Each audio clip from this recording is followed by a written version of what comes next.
News today programme में आप सभी का स्वागत है। और इस प्रोग्राम में हम डेली न्यूज़ कवर करते हैं जो केवल एग्जाम के लिए इम्पोर्टेंट खबरें हैं उन्हीं को इसमें लेके आते हैं। आज हम देखेंगे 23 दिसंबर 2023 की न्यूज़ को। ठीक है, तो उसमें सबसे पहला न्यूज़ था, रेटिंग एजेंसियों को लेकर न्यूज़ था। क्रेडिट रेटिंग एजेंसियां, मुख्य आर्थिक सलाहकार के कार्यालय के अनुसार सॉवरेन क्रेडिट रेटिंग की प्रक्रिया में सुधार जो है समय की मांग है। ये हेडलाइन थी। अब इसमें बात क्या है, जो क्रेडिट रेटिंग एजेंसियां हैं वो कई बार जो है कैसी प्रोसेस अपनाती हैं, उनकी जो सिस्टम है वो अपारदर्शी है। ठीक है, जिससे कई गंभीर मुद्दे सामने आते हैं। भारत की बात करें, वर्तमान में 3 प्रमुख रेटिंग एजेंसियां यानी जैसे स्टैंडर्ड एंड पुअर्स, एस&पी जिसे कहते हैं, मूडीज, फिच ने निवेश ग्रेड का दर्जा दिया हुआ है। रेटिंग एजेंसियां जो होती हैं वो सॉवरेन रेटिंग देने के लिए अलग-अलग मापदंडों का उपयोग करती हैं। जैसे बात करें ग्रोथ रेट को लेकर और पॉलिटिकल जोखिम को लेकर, ऋण बोझ और एक्सचेंज रेट की व्यवस्था आदि को इसमें शामिल करती हैं। कई प्रकार की चिंताएं भी सामने आई हैं रेटिंग एजेंसियों को लेकर, रेटिंग सिस्टम को लेकर। विकासशील देशों को इससे हानि होती है। फिच की बात करें, फिच रेटिंग की बात करें तो वो बैंक के विदेशी स्वामित्व के अधिक मात देती है। इससे विकास में राज्य संचालित संस्थाओं की भूमिकाओं की अनदेखी होती है। ठीक है, और देखेंगे तो जो क्रेडिट रेटिंग एजेंसियां हैं वो जो वेटेज देती हैं, उनके क्या वेटेज देती हैं उसकी स्पष्टता का अभाव दिखता है। 15 वर्षों से की बात करें तो भारत की रेटिंग जो है ट्रिपल बी पर स्थिर है।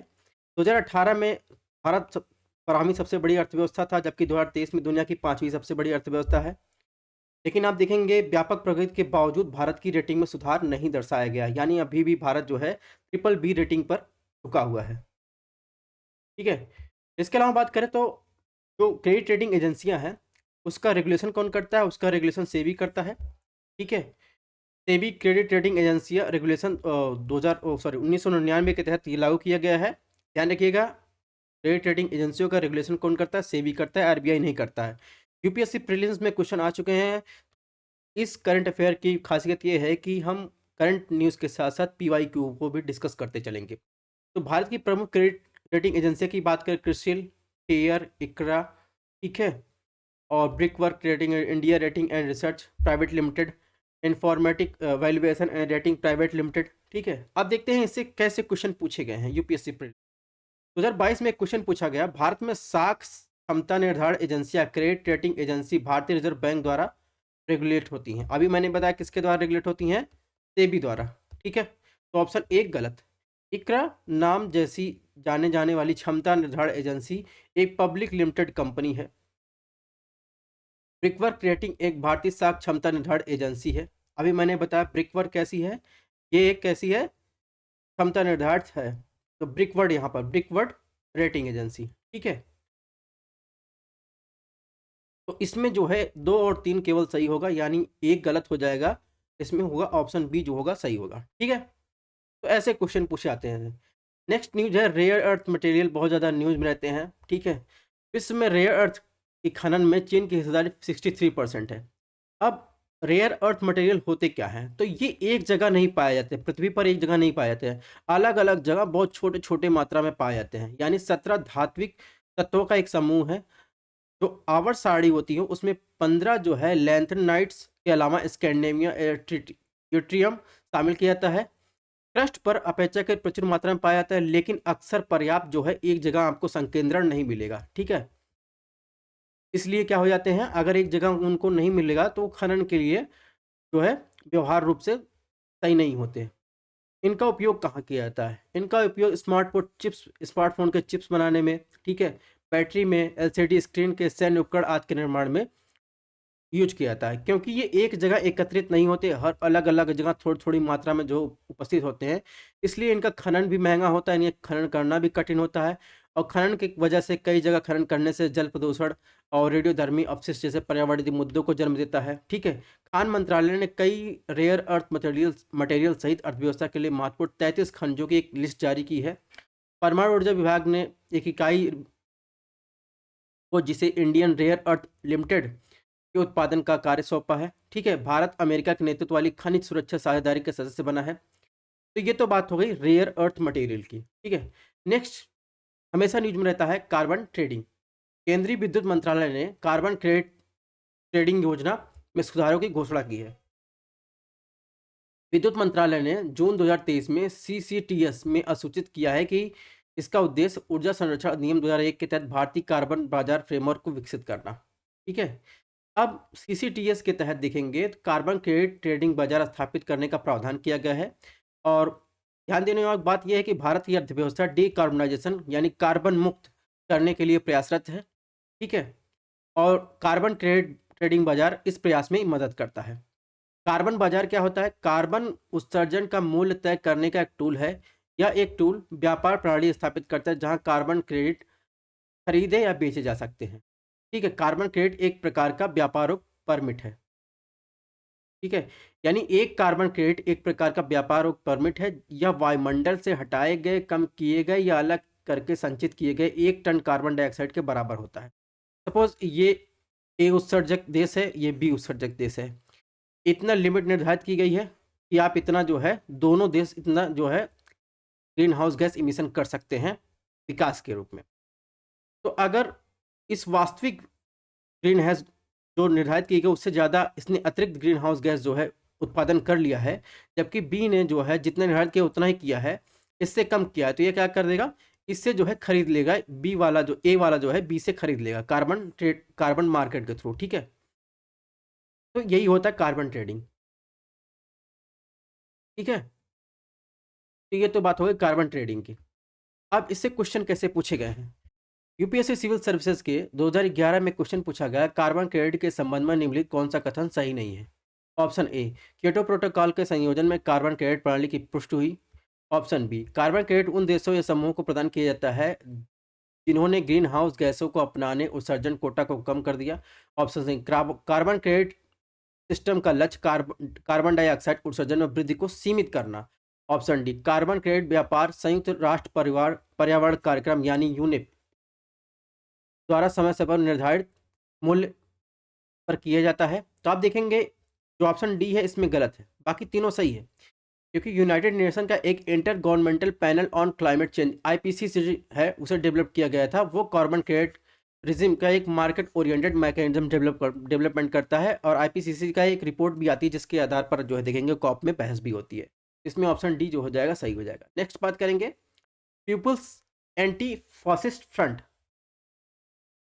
ये न्यूज में था। ठीक है। इसने अभी हाल ही में जो एलओसी के करीब जो पुंछ में हुए आतंकी हमले की जिम्मेदारी ली है। ठीक है। पीएएफएफ जैसे मोहम्मद प्रॉक्सी आतंकी संगठन 2019 से सक्रिय होना चालू किया इन्होंने। जैसे मोहम्मद पर एक प्रतिबंधित आतंकवादी संगठन है, संयुक्त राष्ट्र ने भी इसे वैश्विक आतंकवादी संगठन की सूची में डाला है। और यूएपीए के तहत ये भी जो है आतंकवादी संगठन है। गृह मंत्रालय ने यूएपीए के तहत पीएएफएफ पर प्रतिबंध लगा दिया है। इससे पहले गृह मंत्रालय ने लश्कर तैयबा एक संबंध संगठन रेजिस्टेंट फ्रंट पर भी प्रतिबंध लगा दिया है। ठीक है। बात करें एलओसी की, तो एलओसी जो है केंद्र शासित प्रदेश जम्मू कश्मीर और पाक ऑक्युपाइड कश्मीर के बीच एक सैन्य नियंत्रण रेखा है। ठीक है। जो 1971 के भारत पाकिस्तान के युद्ध के बाद शिमला समझौते के तहत लाया गया था। और इसके अलावा देखेंगे तो वो जो एलओसी वाला एरिया है, तो उसमें देखेंगे नशीले पदार्थों और नशीली दवाओं की तस्करी के लिए कभी कभी न्यूज में रहता है, क्योंकि गोल्डन क्रिसेंट के अंतर्गत आता है। यहाँ पर नशीली दवाओं की तस्करी की जाती है। इसमें ईरान, अफगानिस्तान, पाकिस्तान जो है शामिल है। ठीक है। अब ये अफीम उगाने वाले क्षेत्रों के सामूहिक रूप है। ठीक है। ये तो बात हो गई पीपुल्स एंटी फासिस्ट फ्रंट की। अब क्या क्या भारत के द्वारा किए गए हैं एलओसी पर आतंकवाद से निपटने के लिए? जैसे एक मधुकर गुप्ता समिति गठित की गई थी सीमा सुरक्षा को मजबूत करने के लिए।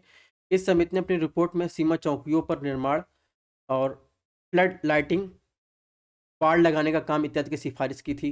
ठीक है। तो ये बात हो गई। और इसमें देखेंगे भारतीय सेना और सीमा सुरक्षा बल यानी बीएसएफ साथ मिलकर एलओसी पर सुरक्षा करते हैं। ये तो बात हो गई एलओसी की। नेक्स्ट बात करेंगे पालना योजना। पालना योजना के तहत आंगनबाड़ी सह क्रेंच पर राष्ट्रीय स्तरीय कार्यक्रम आयोजित किया गया है।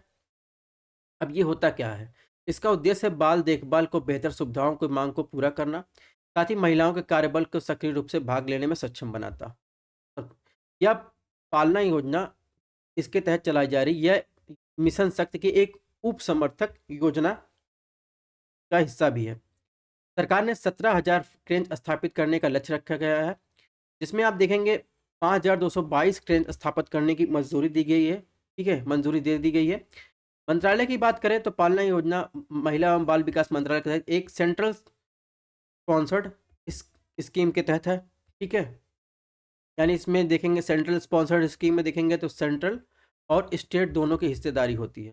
ठीक है, जिसमें देखेंगे इसका उद्देश्य है बच्चों जिसमें 6 माह से 6 वर्ष के लिए डे केयर सुविधा प्रदान करना। और इसके अलावा मातृत्व हित लाभ संशोधन अधिनियम 2017 के तहत क्रेन सुविधाएं स्थापित करने के प्रावधान का अनुपालन की निगरानी करना। ठीक है, जहाँ पर 50 से अधिक कर्मचारी वाले प्रत्येक प्रतिष्ठान में, ठीक है, तय दूरी के भीतर क्रेन सुविधा उपलब्ध करवाना। पोषण और स्वास्थ्य संबंधी संज्ञानात्मक विकास को बढ़ावा देना। ठीक है, इससे लाभ क्या होगा? इससे केयर इकोनॉमी औपचारिक रूप से स्वरूप में आएगी। लैंगिक पूर्वाग्रह भेदभाव समाप्त होगा। इसमें स्वास्थ्य सुरक्षा पोषण जैसे लाभ होंगे। मिशन शक्ति के बारे में बात करें तो महिलाओं की सुरक्षा सशक्तिकरण के उद्देश्य से शुरू की गई एक योजना है। इसकी 2 उप योजनाएं हैं, संबल और सामर्थ्य। संबल में क्या है? यह महिला सुरक्षा पर केंद्रित है। वन स्टॉप सेंटर, महिला हेल्पलाइन, बेटी बचाओ बेटी पढ़ाओ जैसी पहल की शामिल है इसमें। सामर्थ्य में देखेंगे महिलाओं का सशक्तिकरण इसमें शामिल है। ये केंद्रित योजना है, यानी सेंट्रल के द्वारा चलाई गई। उज्ज्वला स्वाधार गृह पहले इसमें शामिल है। ठीक है, नेक्स्ट बात करेंगे तो बिहार में बालू का अवैध खनन करते हुए 18 माफिया को गिरफ्तार कर लिया गया। 24 नाव जब्त कर ली गई। ठीक है, अब बात करेंगे भारत में बालू के मुख्य स्रोत की बात करें तो नदी बेसिन, बाढ़ के मैदान, झील, जलाशय, खेत, तटीय और समुद्री रेत, प्राचीन जलधाराओं के मार्ग। ठीक है, इसके दुष्प्रभाव क्या हो सकते हैं? जैव विविधता का नुकसान, डेल्टा की संरचना, खनन क्षेत्र में बदलाव, जल अपवाह, समुद्री जलधाराओं में बदलाव, नदियों से बाढ़ आने का जोखिम बढ़ जाना, जलस्तर में कमी आना, भूजल प्रदूषित होना, बाढ़ सूखा जैसे भीषण संकट की समस्या का बढ़ जाना। रेगुलेशन की बात करें तो खान और खनिज विकास और विनिमय अधिनियम 1957 के तहत गौड़ खनिज के रूप में इसे वर्गीकृत किया गया है। ये ध्यान रखिएगा, बालू क्या है? एक गौड़ खनिज है। और गौड़ खनिज में प्रशासनिक नियंत्रण राज्य सरकारों के पास होता है। इससे क्वेश्चन आ चुका है, यूपीएससी में क्वेश्चन आ चुका है। ठीक है, ध्यान रखिएगा, गौड़ खनिज किसके अंतर्गत होता है? प्रशासनिक नियंत्रण राज्य सरकारों के पास होता है। और इसके अलावा यूपी पीसीएस में भी क्वेश्चन पूछे गए हैं इससे डायरेक्ट, यही जो है स्टेटमेंट देकर। इसलिए राज्य सरकारें अपने हिसाब से नियम बनाकर खनन को रेगुलेट करती हैं। केंद्रीय पर्यावरण वन जलवायु परिवर्तन मंत्रालय ने भी अपने स्तर पर सतत रेत खनन प्रबंधन दिशा निर्देश 2016 जारी किया। ठीक है, इसी तरह खान मंत्रालय ने भी रेत खनन फ्रेमवर्क 2018 तैयार किया है। ठीक, ये बात हो गई बालू की। नेक्स्ट बात करेंगे अन्य जो सुर्खियों में रही हैं। एशियाई डेवलपमेंट बैंक ने त्रिपुरा के विकास हेतु ऋण दिया है। ठीक है, 100 मिलियन अमेरिकी डॉलर का एक ऋण समझौते पर जो हस्ताक्षर हुआ भारत सरकार और एशियाई डेवलपमेंट के बीच। त्रिपुरा में शहरी सेवाओं और पर्यटन सुविधाओं के सुधार के लिए। बात करें एडीबी की तो उसका मुख्यालय कहाँ है? मनीला, फिलीपींस में है। 1966 में स्थापित किया गया है। 68 सदस्य देश हैं, भारत भी इसका सदस्य देश है। शेयरधारक की बात करें, एशिया के बाहर विकासशील और विकसित देश भी हैं। ये पॉइंट आपको जरूर ध्यान रखना है। एशिया डेवलपमेंट बैंक के बारे में अगर आपको पूछा जाए कि सिर्फ एशियाई देश हैं, उसके अलावा भी देश हैं, तो आपको ध्यान रखना है एशिया और एशिया के बाहर भी विकासशील और विकसित देश शामिल हैं। संयुक्त राज्य अमेरिका, जापान इसके सबसे बड़े शेयरधारक हैं। इसके बाद चीन और भारत आता है। इसका उद्देश्य एशिया में आर्थिक समृद्धि और सहयोग को बढ़ावा देना और चरम गरीबी का उन्मूलन करना। ठीक है, नेक्स्ट बात करेंगे पोलर स्ट्रेटोस्फेरिक क्लाउड्स की, यानी ध्रुवीय समतापमंडलीय बादल की। स्कॉटलैंड और उत्तरी इंग्लैंड के आसमान में अत्यंत दुर्लभ ध्रुवीय समतापमंडलीय बादल देखे गए। इन बादलों को नेक्रियस क्लाउड या मदर ऑफ पर्ल के रूप में भी जाना जाता है। ये रंग बिरंगे दिखने के कारण मदर ऑफ पर्ल कहा जाता है। ठीक है, इनका निर्माण देखेंगे तो बादलों का निर्माण -78 डिग्री सेल्सियस के कम तापमान पर ही होता है। ये लॉन्ग टर्म जो विकिरण होती है उसके बाहर जाने से रोककर वातावरण में शीतल जो ठंडापन है उसके बाधा उत्पन्न करता है। आपने ज्योग्राफी में हीट बजट पढ़ा होगा या नहीं भी पढ़ा होगा। जब सूर्य से जो है शॉर्ट वेव रेडिएशन आती है, पृथ्वी उसको अवशोषित करती है। जब रात होती है तो क्या होती है? जब पृथ्वी धीरे धीरे ठंडा होती है, सिंपल लैंग्वेज समझिए, पृथ्वी धीरे ठंडा होती है तो विकिरण जो लॉन्ग वेव रेडिएशन के रूप में होता है वायुमंडल की तरफ जाता है। अगर बादल सघन है, ठीक है, कोहरा है, तो क्या होता है? वो रिफ्लेक्ट होकर पृथ्वी पर आता है, जिससे पृथ्वी का जो तापमान होता है, लोअर टेम्परेचर होता है, वो बढ़ जाता है। ठीक है, ओजोन परत के 2 तरह के नुकसान पहुंचा सकते हैं। ये बादल, ठीक है, ऐसी सतह का निर्माण करते हैं जो क्लोरीन के सामान्य रूप से अधिक अपक्रियाशील में मदद करता है। इससे ओजोन पर परत को नुकसान पहुंचता है। नाइट्रोजन के यौगिक को हटा देते हैं, ठीक है, तो क्लोरीन के विनाशकारी प्रभाव को कम कर सकते हैं। तो ये तो बात हो गई पोलर वर्टेक्स, सॉरी, ध्रुवीय समतापमंडलीय बादल की। इसके साथ साथ एक आपको और बता दें फैक्चुअल इन्फॉर्मेशन, आपने कभी ना कभी पढ़ा होगा कि जो नॉर्थ हेमिस्फीयर में आप देखेंगे, नॉर्थ में आर्कटिक सर्किल पर आप देखेंगे तो अरोरा और बोरियालिस देखने को मिलता है। ठीक है, अरोरा की बात करें, अरोरा दो टाइप का, अरोरा बोरियालिस और अरोरा ऑस्ट्रियालिस। तो हम ध्यान रखिएगा हमेशा नॉर्थ हेमिस्फीयर में, यानी नॉर्थ पोल पर आपको अरोरा बोरियालिस देखने को मिलेगा, साउथ पोल पर अरोरा ऑस्ट्रियालिस देखने को मिलेगा। ठीक है, ठीक, ये बातें क्लियर हो गई। अब नेक्स्ट बात करेंगे हिंद महासागर नौसेना संगोष्ठी IONS 2023। इसका 8वां संस्करण रॉयल थाई नेवी ने थाईलैंड के बैंकॉक में आयोजित कर रहा है। भागीदार देश के नौसेना अध्यक्षों की संगोष्ठी थी। इस संगोष्ठी में कोरिया गणराज्य की नौसेना को नए पर्यवेक्षक के रूप में शामिल किया गया है। इसमें 34 भागीदार हो गए हैं, 25 सदस्य, 9 पर्यवेक्षक। 2008 में भारतीय नौसेना ने इसका विचार रखा था। यह एक स्वैच्छिक पहल है हिंद महासागर क्षेत्र के तटीय देशों की नौसेनाओं के बीच समुद्री क्षेत्र के हितों को सहयोग को बढ़ाना। 2022 में IONS में IMEX 22 नाम से समुद्री अभ्यास का पहला संस्करण आयोजित किया गया था। तो ये तो बात हो गई हिंद महासागर नौसैनिक संगोष्ठी। नेक्स्ट बात करेंगे भारत बांग्लादेश पोत परिवहन व्यवस्था। भारत बांग्लादेश के बीच पोत परिवहन सचिव स्तर की वार्ता ढाका में संपन्न हुई। यह वार्ता देखेंगे तो इसे नाविकों के लिए वीजा जारी करने की प्रक्रिया को आसान बनाना, तट अवकाश यानी शोर लीव की सुविधा प्रदान करना, नाविकों को देश प्रत्यावर्तन पर चर्चा की गई है। इससे क्या होगा, आप देखेंगे व्यापार कनेक्टिविटी बढ़ाने के लिए राधिकापुर और होदोबारी स्त्री मार्ग पर सहमत बनी है। भारत बांग्लादेश प्रोटोकॉल के मार्ग का विस्तार करेगा। साथ ही अंतर्देशीय जल पारगमन व्यापार प्रोटोकॉल के तहत पश्चिम बंगाल में सफरदीघी का एक नया पोर्ट ऑफ कॉल घोषित करने पर सहमत की गई है। बेहतर पोत नेविगेशन के लिए ट्रैकिंग के लिए IBP के मार्ग पर कॉमन स्वचालित पहचान प्रणाली की शुरुआत की जाएगी। तो ये तो बात हो गई भारत बांग्लादेश पोत परिवहन व्यवस्था की। नेक्स्ट बात करेंगे सलवा जुडुम। सलवा जुडुम क्या है? सलवा जुडुम जो है देखेंगे, सलवा जुडुम जो है एक गोंडी भाषा है, शांति का कारवा। ठीक है, ये एक प्रकार की यूनिट थी। देखेंगे 2005 से 2011 के बीच से चलाया गया था। इसका अभियान में जनजातियों के एक सदस्य समूह तैयार किया गया था, जिसने इन्हें छत्तीसगढ़ में माओवादियों से लड़ने के लिए तैयार किया गया था। तो हाल ही में जो देखेंगे NHRC यानी राष्ट्रीय मानवाधिकार आयोग ने केंद्रीय गृह मंत्रालय तथा 6 राज्यों के सलवा जुडुम पीड़ितों के बारे में जानकारी देने का निर्देश दिया गया है, इसलिए ये न्यूज में था। इसके अलावा देखेंगे नंदिनी सुदम बनाम छत्तीसगढ़ राज्य मामले में सुप्रीम कोर्ट ने इसे प्रतिबंधित करने का आदेश दिया था। आलोचकों का मानना है कि सलवा जुडुम पर मानवाधिकारों के हनन का आरोप लगाया। इनमें जबरन किसी को उसके आवास क्षेत्र से निकालना, मनमाने तरीके से अपनी हिरासत में लेने जैसे आरोप शामिल हैं। तो ये तो बात हो गई सलवा जुडुम की। नेक्स्ट मोस्ट इंपॉर्टेंट न्यूज़ थी Namdapha flying squirrel. Namdapha flying squirrel natural habitat आप देखेंगे तो अरुणाचल प्रदेश में है। ठीक है, नामदफा नेशनल पार्क में, जिसमें देखेंगे इसलिए न्यूज़ था कि नामदफा फ्लाइंग स्क्वायरल यानी गिरहली जो है 42 साल बाद जो है देखने को मिली। 42 साल पहले इसे देखा नहीं गया था, माना जा रहा था विलुप्त हो चुकी है। यह एक रात्रिचर जीव है और पूर्वोत्तर भारत का एक स्थानिक जो है स्तनपायी है। IUCN की क्रिटिकली इंडेंजर्ड लिस्ट में शामिल है। इसके अलावा भारतीय वन्य जीव संरक्षण अधिनियम 1972 के देखेंगे शेड्यूल 2 में शामिल किया गया है। यह गिरहली केवल अरुणाचल प्रदेश के नामदफा राष्ट्रीय उद्यान में पाई जाती है। ठीक है, अब एक चीज़ ध्यान रखना है, ये शुष्क पर्णपाती पर्वतीय वनों में मिलते हैं, विशेष रूप से ऐसे वनोधाराओं में के किनारे वृक्षों में देखी जाती हैं।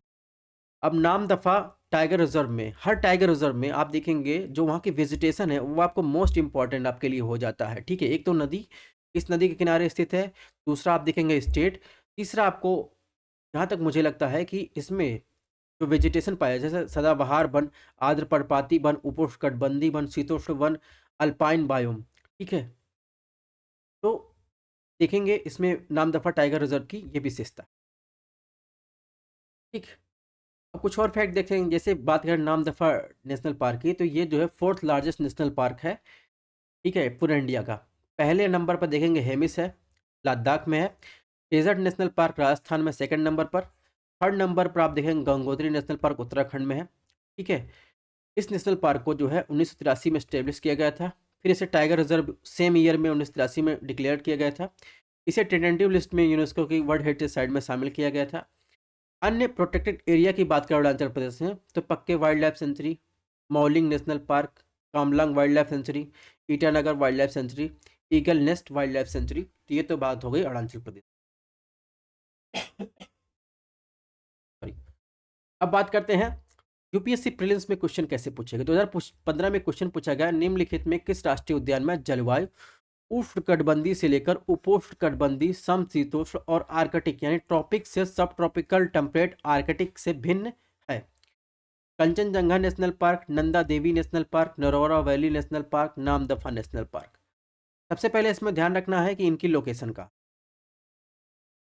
कंचनजंगा नेशनल पार्क यहाँ है, ठीक है। नामदफा नेशनल पार्क आप देखेंगे कंचनजंगा है यहाँ पर सिक्किम के पास, नामदफा अरुणाचल प्रदेश के पास, नरोरा आपको दार्जिलिंग मिल जाएगा पश्चिम बंगाल में। इसके बाद नंदा देवी की बात करें तो नंदा देवी नेशनल पार्क आपको मिलेगा उत्तराखंड में, ठीक। लोकेशन पता चल गई। अब फिर से क्वेश्चन पता पढ़िए। उष्णकटिबंधीय से उपोष्णकटिबंधीय, समशीतोष्ण, आर्कटिक, किस टाइप की क्लाइमेट पाई जाती है। देखिए सबसे पहले नंदा देवी नेशनल पार्क को आप एलिमिनेट कर दीजिए, क्योंकि वहाँ पर देखेंगे तो वहाँ पर जो है उष्णकटिबंधीय आपको क्लाइमेट नहीं मिलेगा, ठीक है। कंचनजंगा में भी आपको उष्णकटिबंधीय क्लाइमेट नहीं मिलेगा, ठीक। बचा नरोरा और नामदफा। तो नामदफा की बात करें तो नामदफा की लोकेशन आप देखिए, ठीक है। नामदफा की लोकेशन यहाँ है और नरोरा की यहाँ है, ठीक है। अब थोड़ा सा वेस्टर्न और ईस्टर्न हिमालय के थोड़ा सा अलग देख लेते हैं। तो देखेंगे वेस्टर्न हिमालय यानी पश्चिमी हिमालय देखेंगे, ये वाला भाग देखेंगे। यहाँ पर देखेंगे हायर लैटिट्यूड में आपको जो भी लोकेशन मिलेगा हायर लैटिट्यूड मिलेगी, ठीक है। और इसके अलावा इसके साथ साथ हाई लैटिट्यूड होने का वहाँ पर जो है आपको कोल्ड क्लाइमेट देखने को मिलेगा। वहाँ पर आपको जो है ईस्टर्न हिमालय की अपेक्षा जो है कम ऊंचाई पर वेस्टर्न हिमालय में आपको जो है स्नो देखने को मिल जाएगा, ठीक है। जबकि सेम ऊंचाई पर आप देखेंगे वहाँ पर ईस्टर्न हिमालय पर आपको स्नो देखने को नहीं मिलेगा, ठीक है। यानी आप देखेंगे लोअर लैटिट्यूड पर ईस्टर्न हिमालय स्थित है, जबकि वेस्टर्न हिमालय हायर लैटिट्यूड पर स्थित है। तो इस प्रकार देखेंगे ईस्टर्न मोस्ट पॉइंट क्या है, eastern most point Namdapha National park है। तो इस पर जो आपको देखेंगे ट्रॉपिकल, सब ट्रॉपिकल, टेम्परेट, आर्कटिक, ये सब जो है संरचनाएं देखने को मिलेंगी, ठीक है। तो यहाँ पर देखेंगे वेजिटेशन जोन दिया गया है हिमालय पर। अब देखिए इसमें देखिए 2000 मीटर इसका जो है बाउंड्री लाइन है। तो यहाँ पर देखिए ट्रॉपिकल, सब ट्रॉपिकल पाइन फॉरेस्ट देखेंगे, वो आपको काफ़ी ऊंचाई पे देखने को मिलेगा। सब ट्रॉपिकल आपको देखेंगे तो यहाँ पर कम ऊंचाई पे देखने को मिलेगा, ठीक है। तो ये आपको नेचुरल वेजिटेशन में अंतर पढ़ना पड़ेगा वेस्टर्न और ईस्टर्न हिमालय के बीच में। तो आपको सबसे पहले लोकेशन और बेसिक कॉन्सेप्ट क्लियर होना चाहिए। नेक्स्ट 2013 में एक क्वेश्चन पूछा गया है, नोकरेक बायोस्फीयर रिजर्व गारो हिल से मिलान किया गया है, लोकटक लेक बैरियल रेंज से मिलान किया गया, नामदफा नेशनल पार्क डफला हिल से मिलान किया। आपको बताना है कौन सा करेक्टली मैच है, ठीक है। तो आप देखेंगे लोकटक हिल जो है ईस्टर्न पूर्व भारत में एक मीठे ताजे मीठे पानी की हिल है, जहाँ पर आप देखेंगे तैरती हुई जो है आपको कुमदी वनस्पत मिल जाएगी, ठीक है। यानी फ्लोटिंग आपको जो है तैरता हुआ एक गांव भी आपको मिल जाएगा, ठीक है। तो इसमें जो है लोकटक जो है सही नहीं है, ठीक है। जहाँ तक बात करें बैरल जो है, बैरल रेंज जो है असम की सबसे ऊंची जो है माउंटेन रेंज श्रृंखला है, या मणिपुर राज्य नागालैंड से अलग करती है, ठीक है। नामदफा आप देखेंगे नामदफा नेशनल पार्क वो पूर्वी हिमालय के जैव विविधता हॉटस्पॉट का सबसे बड़ा जो है कंजर्वेशन एरिया है, अरुणाचल प्रदेश में स्थित है, ठीक है। और यह क्षेत्रफल के दृष्टि से तीसरा सबसे बड़ा राष्ट्रीय उद्यान है, जैसे हमने बताया। और यह मिसमी पहाड़ी के देखेंगे तो दफा बम रेंज और पटकाई रेंज के बीच स्थित। इस प्रकार 3 भी गलत हो जाएगा। कुल मिलाकर इसमें नोकरेक जो है बायोस्फीयर रिजर्व गारो हिल्स पर है, ये आपको जानना है। तो गारो खासी जयंती आपको मेघालय में मिलेगा, ठीक है। नेक्स्ट बात करें एनवायरमेंट इन्विटियर्स। हाल ही में खाद्य और कृषि संगठन ने food safety implications from use of environmental inhibitors in agri food system शीर्षक से एक रिपोर्ट जारी की है। ये बताता क्या है? ये कृषि खाद्य प्रणालियों के पर्यावरण का हानिकारक प्रभाव को कम करने के लिए उपयोग किए जाने वाले तरीकों में से एक है। जिसमें आप देखेंगे मेथोनोजेसिस इनहिबिटर्स, ये जुगाली करने वाले जानवरों की आंतों के किण्वन से तथा अन्य कृषि स्रोतों से उत्सर्जित होने वाला क्या है, मीथेन के उत्सर्जन को कम करते हैं। ठीक है, मेथोनोजेंस इनहिबिटर्स। धान की खेती व खाद्य उत्पाद मीथेन उत्सर्जन का मुख्य स्रोत क्या है? कृषि से होता है। ठीक है, नाइट्रोजन इनहिबिटर्स, ये प्राकृतिक प्रक्रियाओं को धीमा करके खेत से होने वाली नाइट्रोजन हानि को कम करता है। ठीक है, ये प्राकृतिक प्रक्रियाओं नाइट्रोजन के रिसाव वाष्पीकरण के कारण बनती हैं। तो आप देखेंगे कि नाइट्रोजन की जब कमी हो जाती है तो अलग से नाइट्रोजन उसमें खेत में जो है प्रति छोड़ दिया जाता है, क्योंकि धीरे-धीरे क्या होता है, बार-बार जो है आप एक ही फसल बो रहे हैं, एक ही फसल बो रहे हैं एक खेत में, तो उससे नाइट्रोजन का ह्रास हो जाता है, फिर आपको प्रति छोड़नी पड़ती है। या फिर आप देखेंगे जो दलिया की दाल की फसल होती है, जैसे आप बात करें अरहर की फसल होती है, फिर उसकी जो है एक अरहर की फसल बो दी जाती है, वो लगभग एक वार्षिक फसल होती है, जिसे नाइट्रोजन स्थिरीकरण में सहायता करता है। इसी की बात कर रहा है, कैसे नाइट्रोजन को रोका जाए ह्रास होने से। ठीक है, तो ये तो बात हो गई एनवायरमेंटल इनहिबिटर्स की, जिसमें मेथोनोजेसिस यानी मीथेन की नाइट्रोजन की बात कर रहा है। अब इससे संबंधित क्वेश्चन की बात करें तो 2022 में क्वेश्चन पूछा गया, निम्नलिखित फसलों में कौन सी मीथेन और नाइट्रस ऑक्साइड दोनों के सबसे महत्वपूर्ण मानव जनित स्रोत है? Cotton, rice, sugar cane, wheat. इसमें सही आंसर होगा राइस। अभी हमने आपको यहाँ बताया कि धान की खेती व खाद का उपयोग मीथेन उत्सर्जन का मुख्य कृषि स्रोत है। तो आपको ध्यान रखना है, शुगर के नहीं है, ना तो व्हीट है, ना तो कॉटन है। राइस जो है सबसे बड़ा मीथेन उत्सर्जक है। ठीक है, और इसके साथ नाइट्रस ऑक्साइड भी। 2019 में क्वेश्चन पूछा गया, carbon monoxide, methane, ozone, sulphur dioxide, कौन फसल बायोमास अवशेषों को जलाने के कारण वायुमंडल में उत्सर्जित होती है? ठीक है, ये तो मैंने बताया कि मीथेन का उत्सर्जन सर्वाधिक धान की खेती से होता है। अब यहाँ पूछ रहा है जलाने के कारण जो है वायुमंडल में उत्सर्जित होता है। इसमें जो है चारों जो है जलाने के कारण जो है उत्सर्जित होते हैं।